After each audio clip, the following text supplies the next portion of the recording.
বাংলাদেশ জামাত ইসলামী 13 নং আদ্রা ইউনিয়ন কর্তৃক আয়োজিত আজকের এই ঈদ পূর্ণমিলন অনুষ্ঠানের সম্মানিত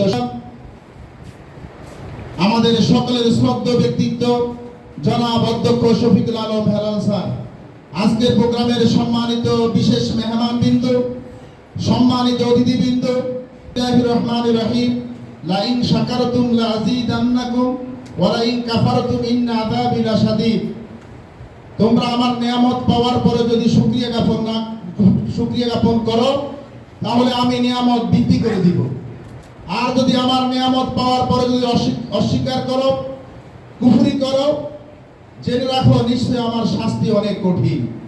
সম্মানিত উপস্থিতি, আল্লাহ রাব্বুল আলামিন যে আমাদেরকে সুন্দর পরিবেশ দিয়েছেন, এই নিয়ামত যে আমাদেরকে আল্লাহ রাব্বুল আলামিন দিয়েছেন, ইসলামী আন্দোলনের নেতা কর্মীদেরকে এই নিয়ামতকে কাজে লাগিয়ে এই 13 নং আদ্রা ইউনিয়নের প্রত্যেকটি ঘরে, প্রত্যেকটি পাড়ায়, মহল্লায়, প্রত্যেক ব্যক্তির কাছে ইসলামের সুমহান আদর্শের দাওয়াত আমাদের সকলের কাছে পৌঁছে দিতে হবে ইনশাআল্লাহ।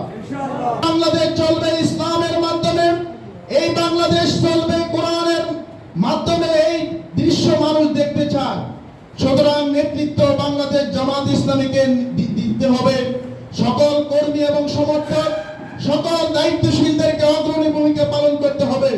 সকল মানুষদেরকে এই সুমহান আদর্শ আগামী দিনে সংসদে কোরআনের আলোকে আলোকিত হবে, কোরআনের সংসদ হবে ইনশাআল্লাহ। এই জন্য আমাদের ভূমিকাই হচ্ছে মুখ্য।